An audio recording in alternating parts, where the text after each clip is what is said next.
Pratiquer le sport à haut niveau, ça ne transforme pas que nos performances physiques. Ça influence aussi la relation qu'on va avoir avec notre propre corps. Ça va forcément faire que, esthétiquement, on va avoir d'autres exigences, mais aussi dans notre rapport à la santé, à l'alimentation, voire même à la douleur physique et à l'effort. Par exemple, il y a certaines douleurs, comme les courbatures, qu'on va vivre de manière très positive ou considérées juste comme normales. La fatigue ou la faim peuvent aussi être vécues comme des signaux différents, etc. Et ce parce que nos habitudes se modifient avec l'intensité des entraînements, avec la forte influence que peuvent avoir sur nous les entraîneurs, le staff médical, les préparateurs, les collègues sportifs et toute la dynamique globale qui fait que notre corps est désormais là pour répondre à une exigence de performance. Mais comme on le sait tous, être sportif de haut niveau, c'est une carrière. Et un jour, elle a une fin. D'ailleurs, c'est souvent assez tôt dans la vie, autour de la trentaine. Alors après, qu'est-ce qui reste de tout ça? Comment les anciens sportifs de haut niveau vivent leur nouvelle relation à leur corps une fois qu'ils ne font plus partie du monde du sport professionnel? Est-ce que le rapport au corps qui s'est construit pendant la carrière,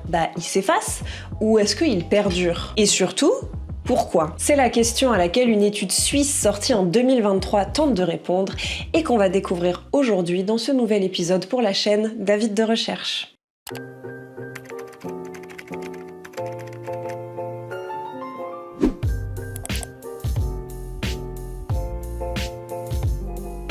L'idée de départ est simple. Le sport n'arrive jamais sur un corps neutre, dans le sens où chacun a déjà des habitudes, des normes et une vision du corps qui est façonnée par son milieu social d'origine. Et donc, selon le sport pratiqué, il peut y avoir soit une continuité entre cette manière préalable de vivre le corps, soit un décalage. Par exemple, certains sports, comme la gymnastique rythmique, sont surtout pratiqués par des classes moyennes et supérieures et valorisent des normes telles que la discipline, la minceur, le contrôle du corps, l'attention à l'alimentation et tout. Et ça, ce sont des valeurs qui sont déjà présentes dans ces milieux. Du coup, le sport, il vient renforcer des dispositions qui sont déjà existantes. À l'inverse, dans des sports comme le football, on observe plus souvent des décalages parce que la plupart des sportifs viennent de milieux populaires et doivent donc apprendre des règles diététiques ou disciplinaires, par exemple éloignées de leur socialisation d'origine, tandis que d'autres, qui viennent de milieux peut-être plus aisés, doivent s'adapter à une forte physicalité ou à certaines formes d'agressivité sur le terrain qui sont inhabituelles pour eux. En bref, selon son milieu d'origine, la discipline que demande un sport peut sembler naturelle ou au contraire demander de profonds ajustements dans sa manière de vivre son corps. Et si les carrières sportives, les reconversions professionnelles ont déjà été largement étudiées, le rapport au corps après la carrière, ça reste un sujet qui est pas très exploré ou alors qui se limite à des questions de santé pure. Et pourtant, quelques travaux montrent des phénomènes marquants. Par exemple, les ex-footballeuses qui doivent réajuster leur féminité après avoir évolué dans un univers où les normes de genre sont un petit peu inversées, on va dire. Ou encore les ex-sportifs issus de milieux populaires qui peuvent être plus exposés à certaines formes de souffrance ou de consommation de substances après leur carrière. Et c'est ce que cherche à approfondir l'article Après l'effort, que devient le corps, publié en 2023 dans la revue Sciences sociales et sport. Il s'agit d'une étude menée par 4 sociologues de la Haute École de Santé Vaud en Suisse, donc Philippe Longchamp, Marion Brezaz, Amal Taoufik et Kevin Toffel. Pour ce faire, ils ont mené une enquête qualitative auprès de 30 ex-sportifs de haut niveau, donc âgés de 27 à 65 ans, issus de différents sports, le football, le tennis, la boxe, la gymnastique et le patinage artistique, et de milieux sociaux variés. À travers des entretiens approfondis, ils analysent 4 dimensions du rapport au corps, donc l'apparence, les pratiques alimentaires et de consommation, les activités physiques et les soins, donc la santé, le sommeil, le recours aux professionnels de santé et tout ça. Ils proposent dans cet article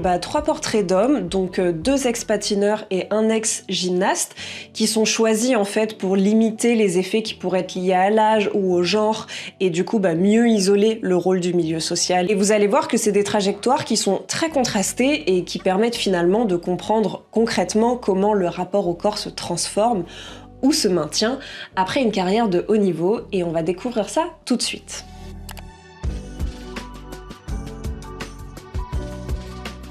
Victor, il est issu d'une famille d'ouvriers, il a eu une carrière de gymnaste international et même une victoire en Coupe du Monde, et aujourd'hui il travaille à temps partiel comme éducateur physique dans une école privée. Donc son histoire, c'est qu'il a été repéré à 6 ans et il a rapidement fait de la gymnastique une priorité, au détriment de l'école d'ailleurs, qu'il juge moins utile pour réussir. Donc à 17 ans, il intègre l'équipe nationale suisse et un centre d'entraînement, donc loin de sa famille. Il est très autonome, il évolue dans un cadre où, en dehors des entraînements, les compétences comportements des jeunes sont pas très contrôlés, du coup on fume, on boit, on sort. Et en plus, il avait déjà vu ces pratiques dans son milieu d'origine, c'est familier pour lui de voir des gens boire, fumer et tout, du coup il les adopte plus facilement. Il s'entraîne jusqu'à 7 heures par jour, il alterne discipline extrême et relâchement total avec des excès alcool, tabac, cocaïne et tout.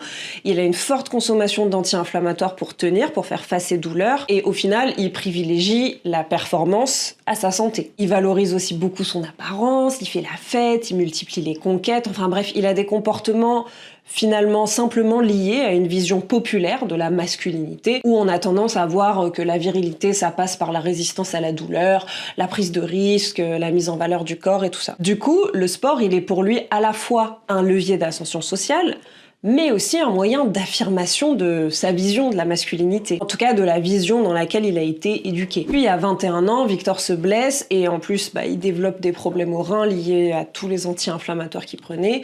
Et du coup, il se fait un peu écarter de la compétition à haut niveau. Et ça, il le vit comme une trahison. Il en a marre de la discipline, il en a marre des soins, il en a marre des docteurs. Mais bon, il n'a pas vraiment d'alternative dans la vie. Et puis, en plus, il a un peu ce sentiment de revanche à prendre.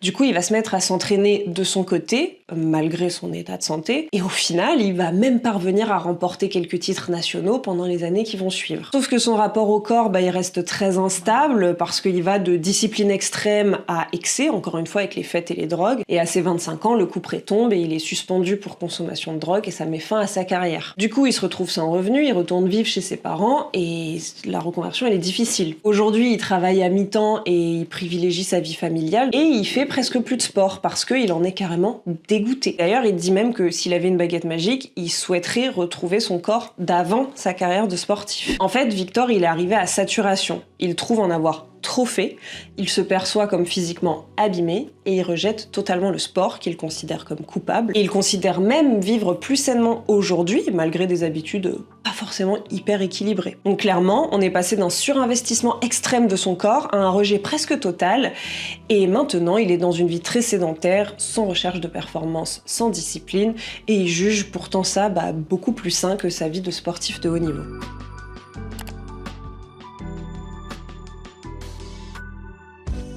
François est un ancien patineur artistique qui vient d'un milieu plutôt intermédiaire, mais avec quand même plus de capital économique que culturel. Il a commencé le patinage très jeune, il est entré en sport-études à 8 ans, mais il a eu une adolescence un peu marquée par du harcèlement homophobe, une relation difficile avec ses camarades parce que il était le seul en sport-études à faire du patin artistique dans sa région, dans son coin. Et l'entraînement aussi était très dur parce que son entraîneur le brimait, l'insultait sur son poids, son alimentation et tout, sans le conseiller pour autant, et il était même violent physiquement avec lui, et la famille de François ne s'en inquiétait pas parce que ça fonctionnait et qu'il était performant. Mais la situation va se dégrader toujours plus jusqu'à ses 18 ans, où là il va décrocher de tout, donc il abandonne l'école, il adopte une hygiène de vie beaucoup moins stricte, il arrête même le patinage en compétition. Au final, il intègre quand même une troupe de spectacles sur glace un peu plus tard, et cette nouvelle carrière lui correspond beaucoup mieux, en lui offrant un cadre de vie plus libre, plus valorisant aussi, avec une reconnaissance internationale.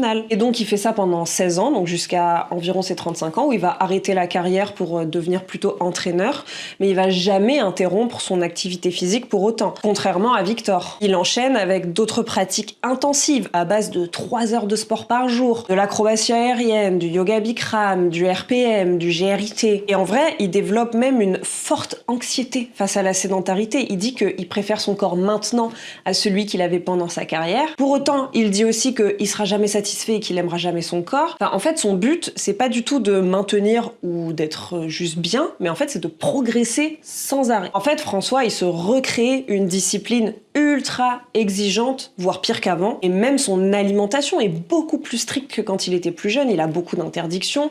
Après, il est quand même dans un certain déni aussi, parce que François, il dit qu'il se prive de rien, mais quand même, il dit qu'il mange pas de pain, de fromage, de sucre, d'alcool, etc. Mais à la fois, il est aussi super fier de ses efforts. D'ailleurs, il considère que ceux qui prennent des protéines pour accompagner leur progrès sportif, eux, ils trichent, alors que lui, il triche pas, par exemple. Donc finalement, le cas de François nous montre là un rapport hyper méritocratique, mais du coup là aussi très présent dans sa classe sociale d'origine, parce qu'il a une volonté de progresser socialement, et ça se voit aussi dans son rapport à son corps, vis-à-vis duquel il est très exigeant, vis-à-vis duquel il a un comportement ultra discipliné, une recherche constante de progression, et on peut dire que François a un rapport au corps inassouvi, jamais totalement satisfait, et surtout pas très apaisé.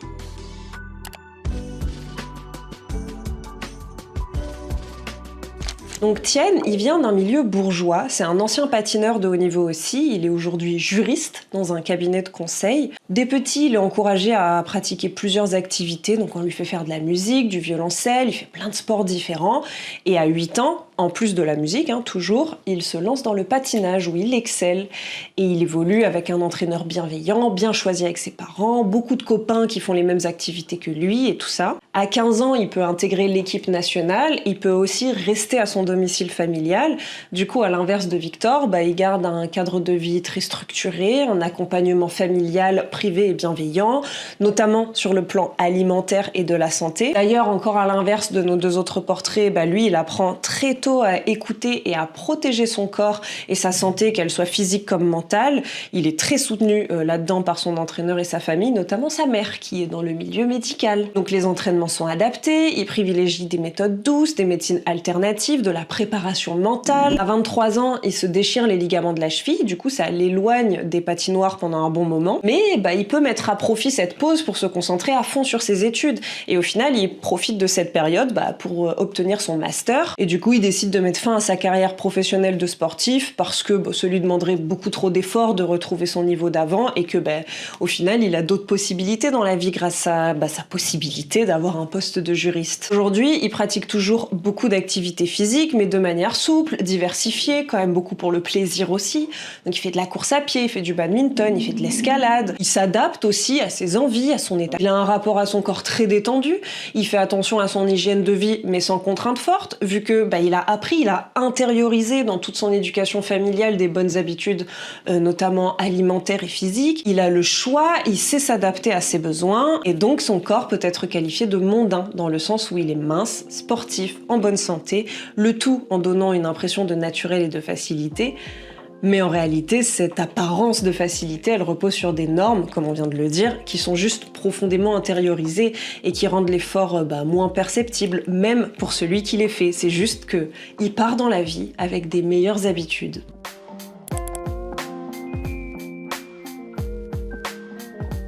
Dans cette étude, les auteurs cherchent à comprendre comment s'articule la socialisation dans la famille, le milieu dont on est issu, et la socialisation au corps dans le sport de haut niveau, mais après la carrière. Il en ressort que lorsque les deux vont dans le même sens, on parle alors de socialisation de renforcement, parce que les habitudes sont stables et durables, comme dans le cas de Tian. Et dans l'autre cas, lorsqu'elles sont en décalage, on va plutôt parler de socialisation de transformation, où les habitudes, elles deviennent beaucoup plus instables, voire même contradictoires, et peuvent donc entraîner des tensions ou des contradictions au moment de la retraite sportive. Les trois portraits qu'on a vus, ils nous montrent finalement que, certes, le rapport au corps dépend donc du milieu social et du sport pratiqué, mais que c'est pas une explication suffisante au final, parce que typiquement, Victor et François, ils ont des trajectoires assez proches au départ, mais ils développent par la suite des rapports opposés au corps. Donc le rapport à la masculinité doit aussi être pris en compte dans l'analyse. La blessure aussi est un facteur décisif dans ces destins, avec par exemple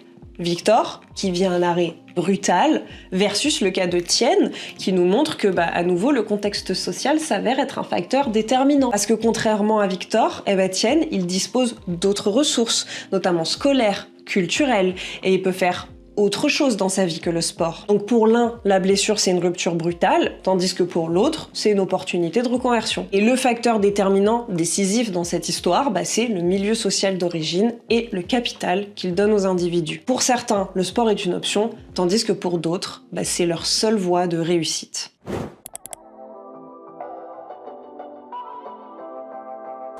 Avec ces trois portraits, on peut voir une tendance générale, à savoir que le sport de haut niveau exige certaines dispositions de discipline ou d'ascèse qui sont dans la vie inégalement réparties selon les milieux sociaux d'origine, et donc on part pas avec les mêmes chances dans le sport non plus. Cependant, les auteurs soulignent toutefois que ce travail reste exploratoire. Il y a plein d'autres dimensions qui pourraient être approfondies, notamment le rôle du genre, ou alors les trajectoires inverses, donc lorsque des individus favorisés adoptent des pratiques populaires. Au final, le rapport au corps des ex-sportifs avec ces études nous apparaît comme un terrain particulièrement riche, pour comprendre le lien entre corps, trajectoire sociale et expérience de vie. Merci à tous d'avoir regardé cet épisode d'Avis de recherche. Si ça vous a plu, n'oubliez pas de nous le dire en commentaire, de mettre un like, de partager la vidéo autour de vous. N'oubliez pas de vous abonner non plus à la chaîne pour ne manquer aucune nouvelle vidéo. Et si vous voulez plus de contenu scientifique vulgarisé, rendez-vous sur le site de Mondes Sociaux.